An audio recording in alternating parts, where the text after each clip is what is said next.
오늘 우리가 함께 봉독한 갈라디아서 3장 10절부터 14절 말씀을 본문으로요.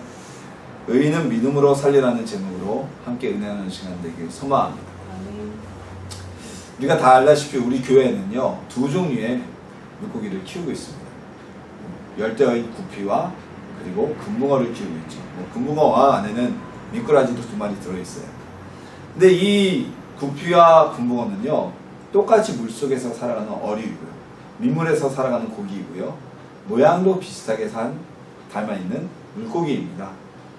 근데 이 두 종류의 어종이 살아가는 환경은 많이 차이가 납니다.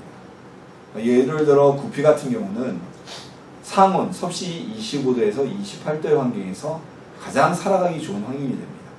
열대어이기 때문에 가을부터 봄까지는 수온을 유지시킬 수 있는 히터가 아주 필수적입니다.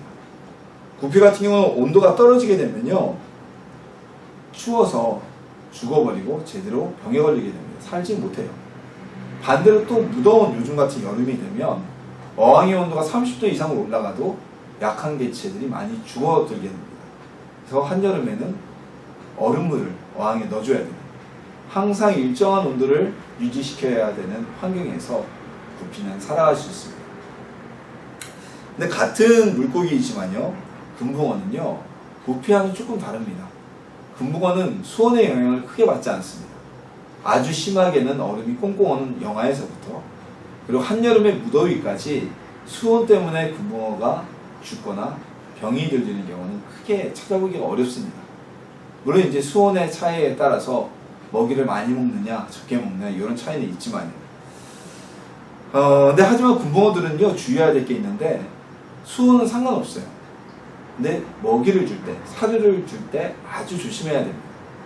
금붕어들은 실수로 사료를 많이 주면요, 지네 배가 터져 죽는지도 모르고 다 먹어요. 전도사님도 알다시피 우리 교회 금붕어 오면, 사람만 보면 밥을 줬음에도 밥을 달라고 물을 첨벙거리면서 매달리는 걸 보실 수가 있을 겁니다.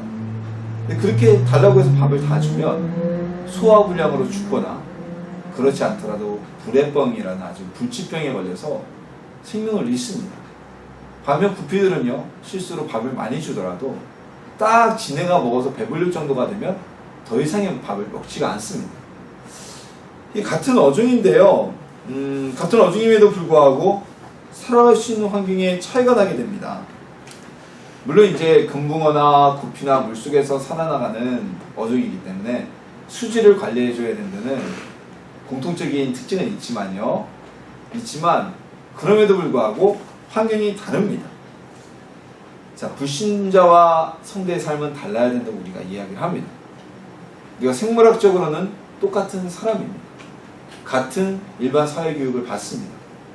그럼 왜 불신자와 성도들은 삶이 달라야 될까요? 마치 구피와 금붕어가 같은 어종임에도 불구하고 살아가는 환경이 다르듯이 불신자와 성도들 사이에는 다르게 살아갈 수밖에 없는 이유가 있습니다. 그 이유가 무엇인지 오늘 함께 나누고요, 우리를 다르게 살아갈 수 있게 하는 힘이 무엇인지 함께 은혜 나누는 시간 되기를 소망합니다. 네. 올해는 종교개혁 500주년이 되는 해입니다. 종교개혁의 시발점은요, 가톨릭의 신부였던 마르틴 루터가 비텐베르그 성교회문에 당시 가톨릭 교회가 성경과 위배되게 이야기한 교회의 부패한 현실에 대해서 써주신 95개, 95개의 반박문으로부터 시작되었습니다. 그 교회문에 붙었던 95개의 반박문, 교황청과 가톨릭 교회의 부패와 성경이 진리와 맞지 않다고 된 이야기에 대해 적힌 글은 불과 몇 주 만에 온 유럽을 휩쓸게 되었고, 마틴 루터는 종교개혁을 시작하게 되었습니다. 참, 하나님의 뜻이 참 재밌는 것은요, 사실상 마틴 루터는 자기가 종교개혁할 생각이 조금도 없었어요. 그 사람은 그냥 자기가 성경을 읽으면서 깨닫게 된 분이고, 그리고 현 카톨릭 교회의 교리와 부패함이 옳지 않다는 것을 알리고 싶었을 뿐이지 어떤 종교개혁의 투사가 되고 싶지는 않았습니다. 근데 하나님께서는 루터의 이 반박문을 통해서 온 유럽에 그 반박문이 펴지게 하시고, 로마 교황으로부터 마틴 루터가 파문을 당하게 만드셨고, 그리고 마틴 루터는 자의반 타의반 종교개혁의 선봉에 앞장설 수밖에 없는 그런 위치로 만드셨습니다.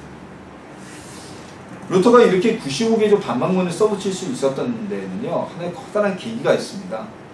바로 루터가 구원은 행위가 아닌 믿음에서 이루어진다는 사실을 깨달았기 때문입니다.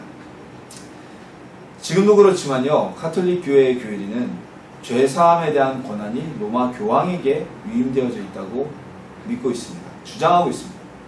왜 그러냐면 베드로에게 예수님께서 하신 말씀, 베드로가 예수님에 대해서 주는 그리스도시요 살아계신 하나님의 아들이시니다 라고 고백했을 때, 내가 천국의 열쇠를 너에게 주노니 내가 닫으면 열 자가 없고 내가 열면 닫을 자가 없으리라는 그 말씀을 근거로 예수님이 베드로에게 그 권한을 주셨기 때문에 베드로의 후계자로 로마 교회의 수장이 되었던 로마 교황은 사람들의 죄사함에 대한 권한을 위임받았다고 교리적으로 생각하고 있어요. 그래서 카톨릭에서는 죄사함을 받기 위해서 고해성사를 하죠. 누구나 다 교황 앞에 가서 제가 이런 죄를 저질렀습니다. 우리처럼 예수님께 직접 구하는 게 아니라 교황 앞에 가서 구해야 되고, 교황이 성부와 성자와 성령의 이름으로 자신의 죄가 사해졌습니다 할 때 그의 죄가 용서가 받는다고 생각되어 있어요. 지금도 마찬가지입니다. 근데 로마 교황이 전 세계 곳곳에 다 있을 수 없기 때문에 각 지역에 세워진 신부들에게 교황의 권한이 또다시 위임되어졌고, 그리고 그 신부에게 가서 무릎 꿇고 고해성사를 하고 죄사함의 통보를 받았을 때 용서함을 받았다고 지금까지 생각을 하고 있습니다. 자, 그런데 여기에 더하는 것이 있었어요. 특히 마틴 루터가 있던 그 중세기 시대에는 어떤 일이 벌어졌냐, 고해성사를 하고 당신의 죄가 용서를 받았습니다라는 이야기를 듣지만 조건이 달렸습니다. 당신은 이 죄의 사함을 받기 위해서 이런 보상행동을 해야 됩니다. 예를 들어서 큰 죄를 지은 귀족이 있다면 당신은 예루살렘까지 갔다 오는 성지 순례를 마칠 때 당신의 죄가 용서되어질 것이요, 그리고 조금 작은 죄를 지은 사람에게는 당신은 교회 계단 옆에, 교회 앞에 있는 계단을 무릎을 꿇고 기도하며 올라왔을 때 당신의 죄가 사해질 것이라는 행위적인 보상의 행동이 꼭 있어야 했습니다. 그걸 이룰 때 그의 죄가 완전히 사해진다는 생각이 강했습니다. 오늘날 유럽 여행 코스, 아주 유명한 유럽의 여행 코스 중에 한 곳인 산티아고 순례길, 프랑스로부터 시작해서 야고보의 무덤이 있다는 스페인 끝까지 가는 그 여정 역시 바로 이 중세기에 죄사함을 받기 위한 보상행동의 일환이었습니다. 그곳을 갔다 와야 죄를 사함을 받고 천국에 간다는 생각이 있었기 때문이죠. 게다가 당시 로마 교황청은 성 베드로 성당, 오늘날 로마에 있는 교황청 안에 있는, 바티칸 안에 있는 가장 대표적인 성당이죠. 베드로 성당을 짓다가 그 건축자금이 모자르게 됐어요. 그러자 그들은 면죄부라고 불리는, 소위 면죄부라고 불리는 권한을 팔게 됩니다. 가톨릭은 연옥교리가 지금도 있습니다. 그래서 죽은 자가 죽음을 맞게 되면, 사람이 죽음을 맞게 되면 바로 천국이나 지옥에 가는 것이 아니라 연옥이라고 하는 중간층에 가서 대기한다고 생각을 하고 있어요. 그래서 이 땅에서 죄를 지어서 천국에 올라갈 만큼 선하게 못하게 살고 연옥에 가 있는 사람이, 이 땅에 있는 사람이 후손이 헌금을 많이 내면, 후손이나 그의 사랑하는 남편이나 아내가 헌금을 많이 하면 그 순간 그의 보상 행동을 통해 연옥에 있던 영혼이 천국으로 이동한다는 말을 하면서 면죄부라는 천국의 티켓을 팔기 시작했습니다. 루터는 그 모습을 보면서 가만히 있을 수가 없었어요. 왜냐하면 카톨릭의 사제였던 루터는요, 무릎을 꿇어가면서 성당 계단을 올라갔지만 그에게는 죄사함의 은혜가 없었습니다. 늘 그를 짓누르는 죄의 고통이 있었고 삶의 회한이 있었어요. 그러나 그걸 로마서 1장 17절 말씀, 의인은 오직 믿음으로 말미암아 살리라는 그 말씀을 읽게 되었을 때 루터가 가지고 있던 죄의 근심과 걱정은 사라져버리게 되었습니다. 우리 오늘 본문에도 등장하죠. 의인은 믿음으로 말미암아 살리라 라고 기록되어 있습니다. 11절 말씀에 되어 있죠. 사실 이 말씀은 하박국서 2장 4절에 기록된 말씀입니다. 오늘 본문의 동일한 말씀이 로마서 1장 17절에 기록되어 있고, 당시에 교수이면서 신학자였던 마틴 루터는 그 로마서 1장 17절 말씀을 읽을 권한이 있었어요. 당시 루터 당시에 성경은 아무나 읽지 못했습니다. 한 교구에 한 권밖에 없었고 일반 성도는 감히 읽지도 못했고 더군다나 못 읽을 수밖에 없었던 것은 모든 성경은 라틴어로 기록되어 있었기 때문에 읽지는 못했던 거예요. 근데 마틴 루터가 이 말씀을 읽는 순간 그는 더 이상 구원은 우리의 행위에 의해서가 아니라 우리가 헌금을 많이 해서가 아니라 성지 순례를 해서가 아니라 또는 우리가 사제나 로마 교황에게 고해 성사를 해서가 아니라 믿음으로 구원받는다는 사실을 믿게 되었던 것입니다. 그리고 확신하게 되었던 것입니다.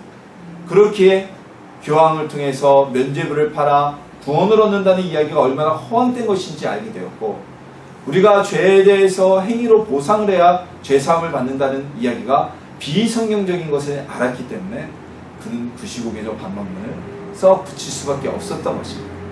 그리고 오늘날 우리가 개신교라고 하죠.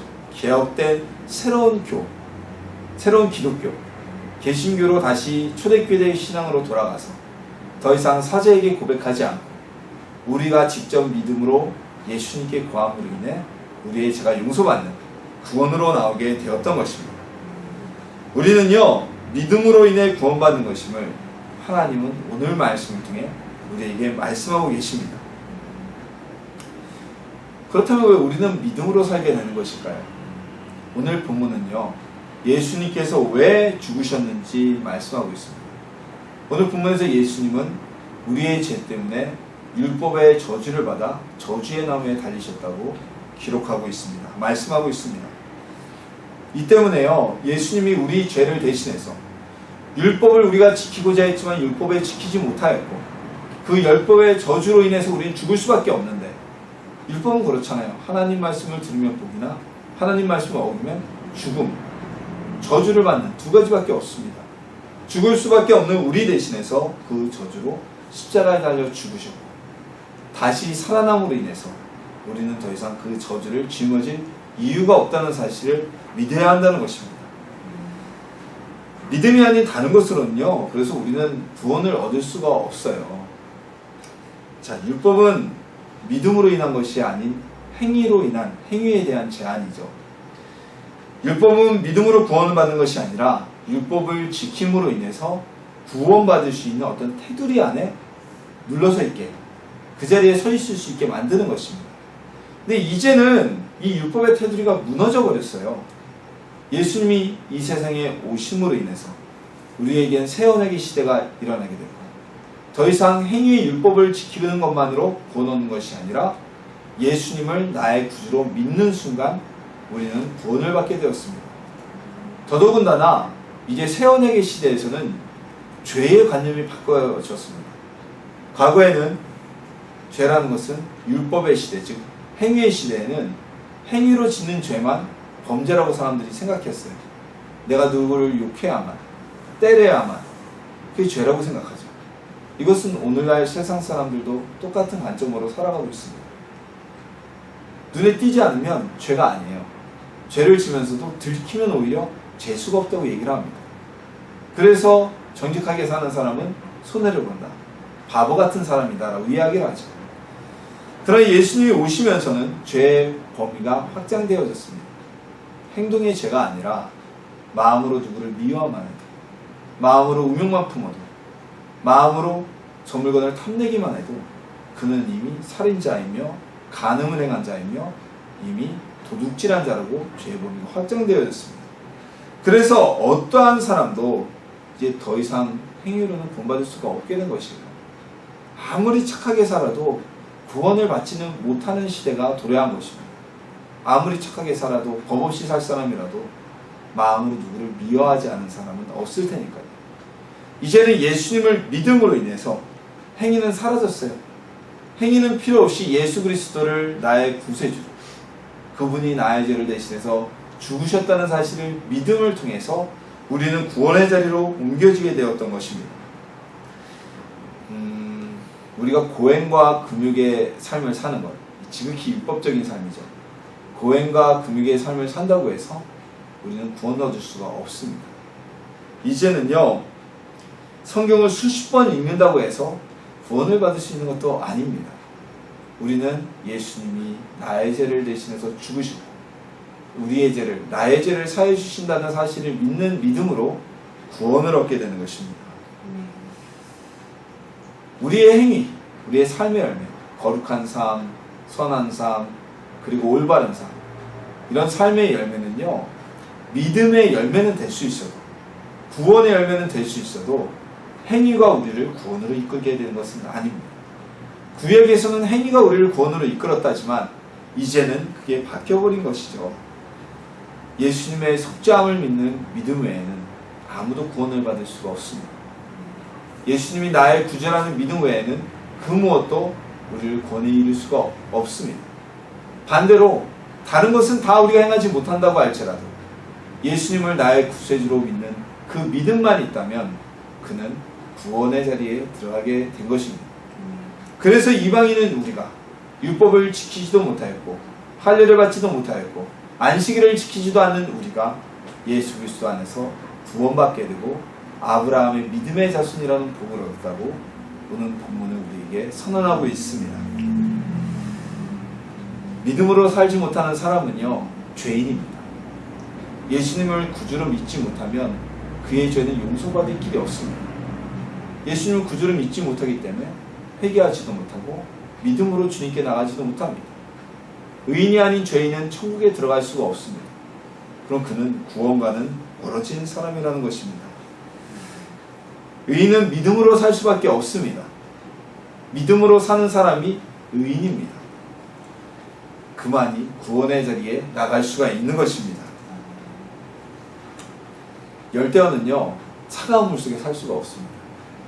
하지만 송어라는 물고기는 우리나라 민물 어종 중에 횟감으로 가장 유명한 송어라는 물고기는요, 물의 온도가 10도 이상이 올라가면 살지 못합니다. 그래서 송어 양식장 항상 차가운 물이 솟아나는 지하수가 많이 나는 샘 곁에 있습니다. 강에서 키우지를 못해요. 서로 살 수 있는 환경에 차이가 있기 때문입니다. 생물학적으로는 같은 어종이지만 두 어종은 살아가는 방법이 다릅니다. 우리 믿는 자들도 마찬가지입니다. 우리도 불신자나 예수를 믿는 하나님의 자녀나 모두 다 생물학적인 모습은 똑같습니다. 우리도 삼시세끼 먹어야 되고요. 우리도 숨을 쉬어야 되고요. 우리도 옷을 입어야 되고요. 그리고 우리도 직장 생활을 하고 직업을 가져야 삶을 살아갈 수 있습니다. 하지만 결정적으로 우리 구원받은 하나님의 자녀들, 의인들과 구원받기 이전의 불신자들은 결정적인 차이가 있습니다. 바로 예수 그리스도를 믿는 믿음입니다. 의인은 예수님을 믿는 믿음으로 살아가지만 불신자들이 믿는 것은 자기의 경험과 생각과 직감입니다. 불신자들은요, 예수님에 대한 확신이 없습니다. 내가 경험한 경험, 내가 배운 것, 내가 가진 삶의 직감만을 믿습니다. 그래서 그들은 자신이 옳은 대로 행하고 자신이 옳은 대로 살아갑니다. 그리고 자신의 행동에 대해서 확신해가지고 바꾸지 않습니다. 법학 쪽에서 얘기할 때 확신범이라고 부르는 사람들이 있습니다.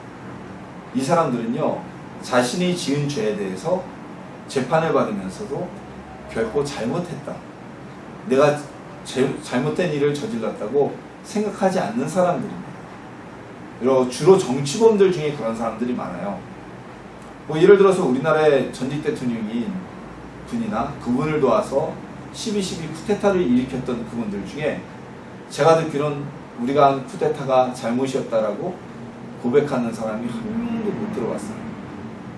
심지어는 교회 장로고 간증 집회 다니고 그러는 분들도 여전히 자신들의 행동은 죄가 없다고 얘기하는 모습을 봅니다. 확신범이죠. 감옥에도 들어갔다 오고 감옥에 갇히기도 했었고 유죄 판결을 받았지만 마음에 나는 내 사상과 내가 가진 신념과 그것으로 인해서 나는 죄를 짓지 않았다라고 얘기하는 겁니다. 바로 그게 불신자의 삶의 모습입니다. 자신들의 마음대로, 자신들의 경험대로, 확신대로, 직감대로 살아갑니다. 그리고 그것이 옳다고 여기고 있습니다. 그들이 제일 두려워하는 것은, 불신자들이 제일 두려워하는 것은 자신의 확신이 무너지는 거죠. 자신의 믿음이 무너지는 것이죠. 그러나 우리 하나님의 자녀들, 성도들은 어떻습니까? 우리는요, 우리의 확신을 믿는 게 아닙니다. 우리의 삶의 경험을 의지하지 않습니다. 내가 가진 직감을 믿지 않습니다. 그 이전에 예수님을 믿습니다. 우리의 마음에, 우리의 겉으로 드러나는 죄가 아니더라도 예수님이 우리에게 죄라고 지정하신 것에 대해서 우리는 믿기 때문에 회개합니다. 주님께 나의 죄를 고백하면 용서해 주신다는 사실을 알기 때문에 또 믿기 때문에 기도합니다. 그리고 나의 삶에 어떠한 일이 있다 할더라도 이건 내 직감으로야, 내 경험상으로야 라고 말하기 이전에 구원받은 하나님의 자녀들은 먼저 기도합니다. 성령님, 이게 맞는 일입니까? 성령님, 우리가 어떻게 해야 되겠습니까? 왜? 우리는 예수님을 믿기 때문에, 예수님을 나의 구주로 믿기 때문에, 그분이 나의 삶의 인도자로 믿기 때문에 기도하고 간구하는 것입니다. 이것이 바로 의인의 삶입니다. 그래서 우리 의인들은 불신자와 같은 세상에서 함께 살아가고 어울려 살아가지만 분명히 다른 삶의 모습을 가져야 됩니다. 의인은 믿음으로 살 수 있는 것입니다. 의인이 믿음을 잃어버리면 어떻게 될까요? 의인이 믿음을 잃어버리면 다시 세상으로 돌아가게 됩니다. 불신자가 됩니다. 예수님이 이런 비유를 하신 적이 있으시죠? 귀신 들린 자의 마음속에 있는 어느 사람의 귀신 들린 자가 있는데 그의 귀신을 쫓아내었더니 그 귀신이 무이 없는 것을 유리하다가 갈 곳이 없어 다시 그곳에 들어왔더니 깨끗이 청소하여졌으므로 여러 귀신들을 더 데려다가 머물러 그 사람의 상태가 이전보다 더 악하게 되었더라. 즉 우리가 예수님을 믿는 사람이, 믿는다고 했던 사람이 그 믿음을 저버리면요, 그의 삶은 이전보다 더 엉망이고 더 악한 삶으로 흘러갈 수밖에 없습니다. 예수님을 잠시라도 맞봤기 때문에 그 마음이 조금이라도 정결되었기 때문이죠. 그의 마음을 사단이 그냥 둘 수 없기 때문이죠. 누군가가 예수님을 믿는 믿음 없이 교회를 다닌다면 그처럼 불행한 이는 없습니다. 정말 불행한 이는 없습니다. 그들은요, 초대교회 시대에 존재했던 율법주의자들과 다를 바가 없기 때문입니다. 구원의 확신이 없는 이들은 구원받지 않습니다. 구원받을 수가 없습니다. 믿음이 없는 사람은 의인이 될 수가 없습니다.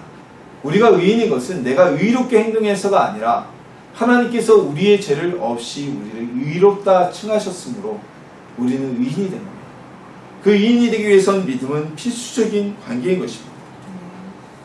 그저 분위기가 좋아서 교회 나오고 목사님의 설교가 좋아서 나오고 이곳에 오면 마음이 편안하니까 나오고 이것은 모두 부차적인 것입니다. 우리가 예배를 드리고 예수님을 믿는 이유, 교회에 다니는 이유는 예수님을 나의 구주로 믿기 때문입니다. 우리가 의인이기 때문입니다. 그 믿음으로 살아갈 때 우리는 의인이 될 수가 있습니다. 이것이 오늘 본문이 우리에게 가르치는 성경이 가진 참된 진리의 말씀인 것입니다. 지난주와 이번주 그리고 다음 주에도 앞으로도 믿음에 관한 내용은 계속 설교되어질 것입니다. 갈라디아서에서는 행위에 대한 율법에 대한 율법주의자들에 대한 경계로 끊임없이 우리의 구원은 믿음이라고 외치고 있습니다. 이것은 갈라디아서의 아주 중요한 주제 중에 하나이기 때문입니다. 율법이 우리를 구원한다는 주장에 반박하기 위해 쓰여진 것이 바로 갈라디아서고요. 율법이 아닌 우리의 유일한 구원의 길은 믿음이라고 말하고 있는 것이 바로 갈라디아서 말씀이기 때문입니다. 이 말씀은 오늘날 우리에게도 동일하게 적용되어집니다. 우리가 구원받는 것은요, 우리의 직분이 아닙니다. 우리의 예배의 횟수가 아닙니다. 우리가 얼마나 의롭게 살았느냐가 아닙니다. 오늘 예수를 믿고 세상을 떠난 사람들, 믿음이 있다면 구원을 받는 것입니다. 50년 믿어서 구원을 받고 5년 믿었으니까 구원에서 조금 될까 말까 이런 것이 아니라는 것이죠. 믿음은 우리가 천국에 갈 때까지 절대서 놓치면 안 돼. 꼭 붙잡고 가야 될 것입니다. 그 믿음이 우리를 천국으로 인도하는 내비게이션이 되어주고요. 그 믿음이 우리를 천국으로 인도하는 통행증이 되어줍니다.